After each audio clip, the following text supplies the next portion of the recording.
Syria, a name that stirs wonder, curiosity, and even anguish. It's a land that has witnessed the rise and fall of countless civilizations, where ancient empires left their marks on the sands of time. But beyond the ruins, beyond the wars, and beyond the headlines, lies a narrative that predates all of this, a story written in the pages of the Bible. What if I told you that Syria isn't just a backdrop for biblical history, but a central stage where transformative moments in the divine drama unfolded? A place where prophets spoke, miracles changed lives, and languages that shaped Scripture were born. Syria's presence in the Bible isn't peripheral, it's pivotal. From the miraculous healing of Naaman by the prophet Elisha to Paul's life-altering journey to Damascus, this land holds stories that are both inspiring and timeless. And yet, Syria's biblical significance goes even deeper. This is the land of Aram, a descendant of Noah's son Shem, whose name echoes through the genealogies of Scripture. It's where Abraham, the patriarch of three great faiths, sojourned before settling in Canaan. It's where a servant was sent on a mission to find Isaac a wife, fulfilling a promise that would shape the destiny of an entire nation. Syria's connections to Israel, to the patriarchs, and even to the words of Jesus himself are not just historical, they're foundational. Even today, Syria's biblical echoes remain. From the Aramaic language which Jesus spoke, to archaeological discoveries that reveal its ancient past, this land continues to bridge the gap between sacred history and modern culture. It's a place where faith, history, and divine purpose intertwine in extraordinary ways. Join us as we journey through the incredible biblical heritage of Syria. Take a moment to like this video, subscribe to our channel, and turn on notifications. Syria's story in the Bible begins with a name that may feel unfamiliar at first: Aram. Long before it was known as Syria, this land bore the name of one of Noah's grandsons, Aram, a descendant of Shem.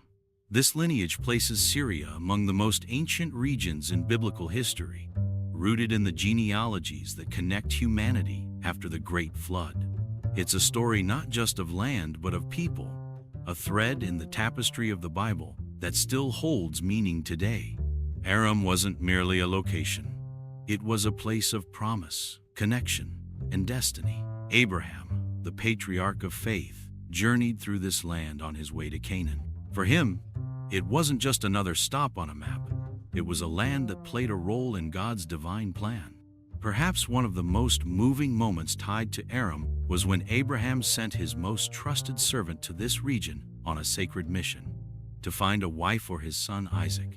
This wasn't just about securing a marriage, it was about continuing a divine promise. The journey led to Rebekah, a woman whose faith and courage became central to the lineage that birthed the nation of Israel. Can you imagine the servant's thoughts as he prayed for guidance and then saw his prayers answered by meeting Rebekah at the well? The importance of Aram didn't end with Abraham's family.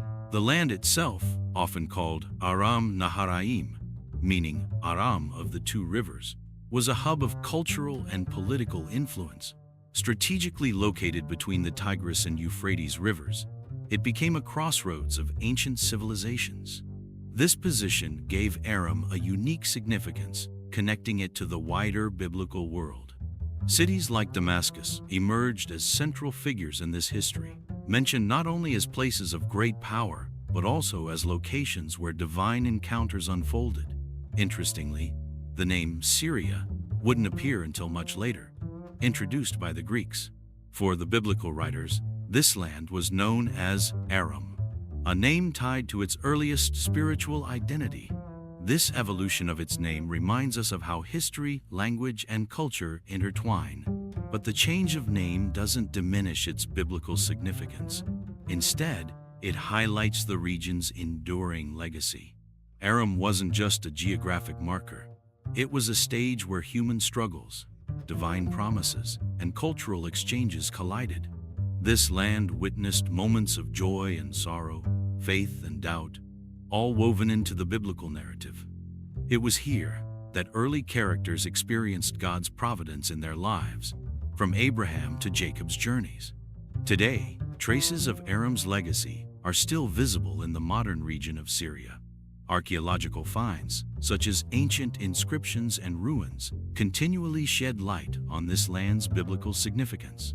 Discoveries like these remind us that the stories of the Bible aren't confined to the past. They're alive in the landscapes, artifacts, and echoes of faith that continue to inspire millions.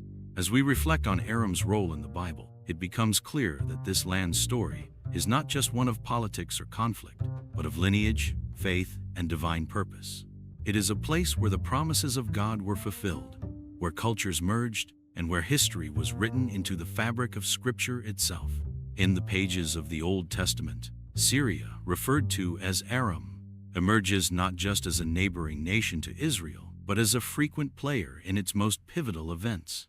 Its role was complex, marked by moments of fierce conflict and surprising alliances, painting a picture of a relationship defined by both proximity and power.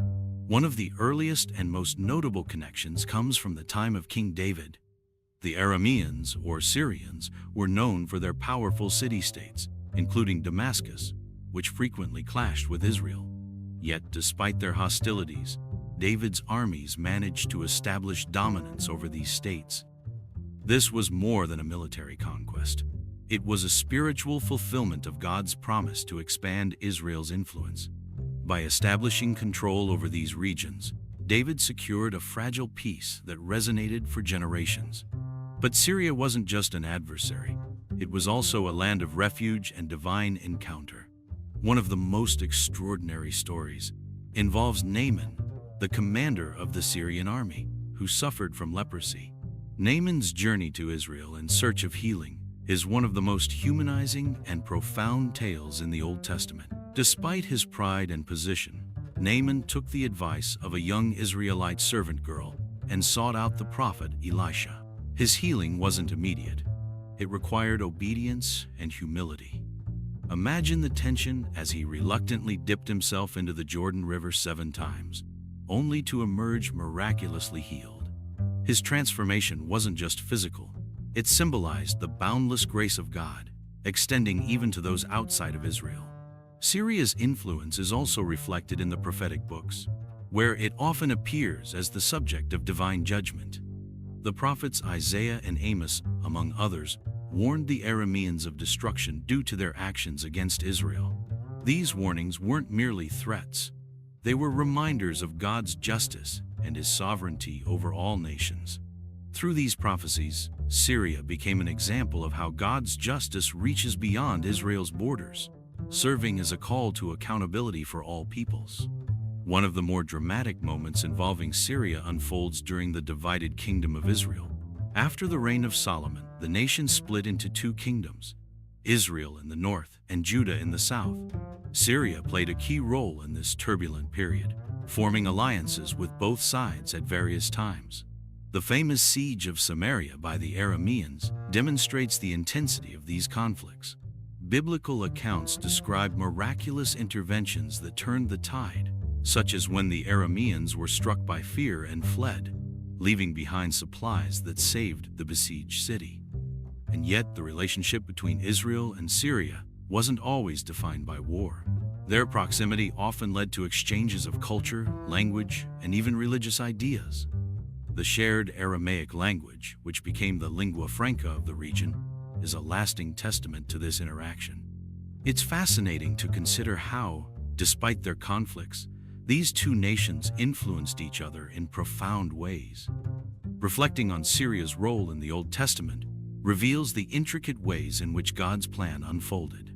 Through battles, alliances, and miracles, this neighboring nation shaped the story of Israel in ways that still resonate today. Syria wasn't merely an enemy, it was also a land where God's justice, mercy, and purpose intersected. It stands as a reminder that even in moments of conflict, divine lessons and interventions can emerge.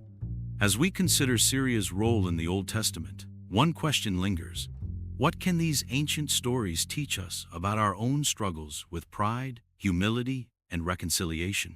Syria's story invites us to see God's hand not just in grand victories, but in personal transformations, cultural exchanges, and the pursuit of justice across nations. In the New Testament, Syria takes on a central role in the early days of Christianity, becoming a land where faith flourished, transformations unfolded, and the message of Jesus began to spread beyond its initial boundaries. Known as Roman Syria, during this time the region held strategic importance, both politically and spiritually.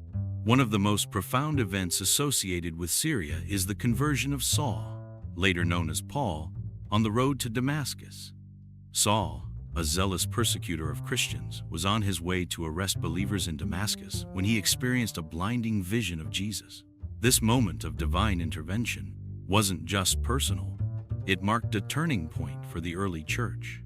Imagine the sheer emotional and spiritual upheaval Paul must have felt as he entered the city, now blind and humbled, guided by others. It was in Damascus that he regained his sight and began his journey as one of the greatest apostles of Christianity. The city, often called the cradle of Christianity, became a symbol of transformation and redemption. Syria's significance doesn't end there. The city of Antioch, located in ancient Syria, became one of the most important centers for early Christians.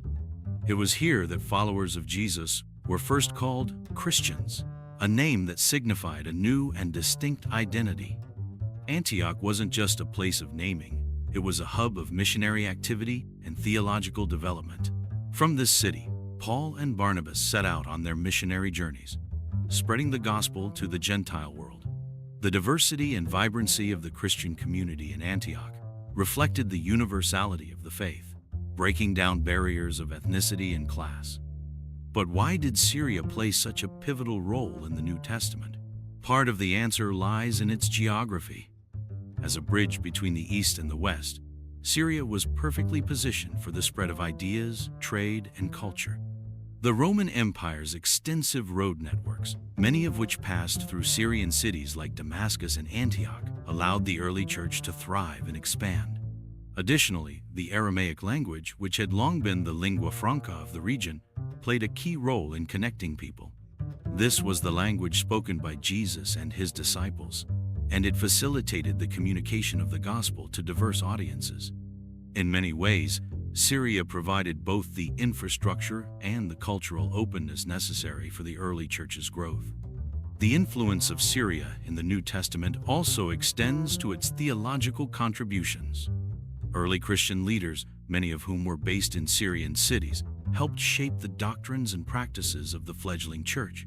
The region's role in the councils of Antioch, for example, demonstrates its theological significance and its commitment to defining the faith amidst growing challenges. As we reflect on Syria's role in the New Testament, it's clear that this land was more than a backdrop. It was a cornerstone of early Christian history. From the transformation of Paul to the missionary activities of Antioch, Syria became a vital part of the story of redemption and faith. Its cities, languages, and communities remind us that the growth of Christianity was deeply rooted in the interconnectedness of cultures and the divine purpose that transcends borders. Syria's cultural and linguistic legacy is one of its most enduring contributions to the biblical world. In fact, the influence of Aramaic, the primary language of ancient Syria, extends far beyond the region, shaping the communication and expression of faith for generations. Aramaic first gained prominence as the lingua franca of the ancient Near East, a unifying language used across empires and peoples. For centuries, it was the dominant means of communication for trade, diplomacy, and everyday life. But Aramaic significance isn't just cultural. It was the language spoken by Jesus and his disciples, the words of their teachings resonating through the streets of Galilee, Judea, and beyond. Aramaic was also the language of many biblical texts and translations. For example, parts of the Old Testament, such as sections of Daniel and Ezra, were originally written in Aramaic. Later, as the Jewish diaspora grew and Hebrew became less commonly spoken, Aramaic translations of the Bible, known as the Targums, became vital for understanding Scripture. These translations allowed Jews and early Christians alike to access the sacred texts in a language they used daily. Syria's role as a cultural crossroads further amplified the reach of Aramaic. Positioned between major empires and civilizations, Syria became a melting pot of ideas, traditions, and beliefs. The spread of Aramaic as far as Mesopotamia and into parts of the Roman Empire highlights Syria's influence in bridging cultures. This linguistic unity facilitated the early spread of Christianity, enabling the gospel to transcend regional and ethnic boundaries. Aramaic's impact wasn't limited to its time. It continues to echo today. In some small communities in modern Syria, Lebanon, and Iraq, Aramaic is still spoken, preserving a direct link to the language of Jesus. These communities, often under threat from modern conflicts, serve as living testaments to the enduring legacy of Syria's cultural and linguistic heritage. Beyond language, Syria's cultural contributions include art, architecture, and religious thought. Ancient Syrian cities like Palmyra and Dura Europos were renowned for their innovation and creativity, blending influences from Greek, Roman, Persian, and local traditions. The synagogue at Dura Europos, for instance, is one of the oldest known synagogues, adorned with stunning biblical frescoes that provide invaluable insights into the spiritual and artistic practices of the time. As we consider Syria's cultural and linguistic legacy, it's impossible not to marvel at its profound impact. From shaping the language of Scripture to fostering cross-cultural exchanges, Syria's contributions have left an indelible mark on the biblical world and beyond. It reminds us that faith, history, and culture are deeply intertwined, with each generation building upon the foundation of those who came before. The echoes of Syria's biblical past resonate even in its modern landscape. While contemporary Syria is often associated with conflict and upheaval, its ancient heritage remains a testament to its enduring significance in biblical and world history. Archaeological discoveries have been instrumental in revealing Syria's biblical connections. Sites like Damascus, one of the world's oldest continuously inhabited cities, and Antioch, where followers of Jesus were first called Christians, serve as living reminders of Syria's sacred legacy. The ruins of Dura Europos, often referred to as the Pompeii of the desert, include one of the oldest known synagogues, complete with detailed biblical frescoes that offer a glimpse into early Judeo-Christian traditions. But Syria's contribution isn't confined to ruins and relics. The Aramaic language, which shaped so much of biblical expression, continues to be spoken in small villages like Malula. Here, communities strive to preserve this ancient tongue, connecting the present to the language spoken by Jesus himself. These living links to the past are fragile, often threatened by the realities of modern conflict, yet they remain vital symbols of resilience and faith. Modern Syria also serves as a reminder of the cost of conflict on cultural heritage. Wars and instability have endangered countless historical sites, erasing parts of the region's rich history. Despite these challenges, efforts to protect and restore Syria's archaeological treasures persist, emphasizing the global importance of this land. Reflecting on modern Syria through the lens of its biblical legacy offers a profound perspective. It reminds us that this land, with its struggles and triumphs, has been a crossroads of faith, culture, and history for millennia. It is a place where sacred narratives began, and where echoes of those stories continue to inspire and challenge us today. Syria's biblical significance isn't just a story of the past. It's a living testament to the enduring power of faith and the resilience of a people and their heritage. In every ancient word preserved, every site uncovered, and every tradition maintained, Syria's legacy continues to bridge the ancient and the modern, the sacred and the temporal. Syria's story, as told through the lens of the Bible, is one of resilience, transformation, and profound significance. From its ancient identity as Aram to its pivotal role in the Old and New Testaments, this land has been a stage for some of the most extraordinary narratives in history. It's a place where prophets walked, where miracles unfolded, and where faiths were born and grew. Today, Syria remains a bridge between the ancient and the modern, its rich cultural and spiritual heritage continuing to inspire and teach us. The lessons from its biblical past are as relevant now as they were then. Stories of humility, redemption, and the enduring power of divine purpose. As we reflect on this land's incredible journey, let us remember its enduring legacy. Syria reminds us that even in the face of adversity, faith and history can guide us, bridging gaps between cultures, traditions, and generations. If you've been inspired by this exploration of Syria's biblical heritage, don't forget to like this video and subscribe to our channel. Share it with others who, like you, seek to uncover the deeper connections between history, faith, and culture. Let's continue this journey of discovery together.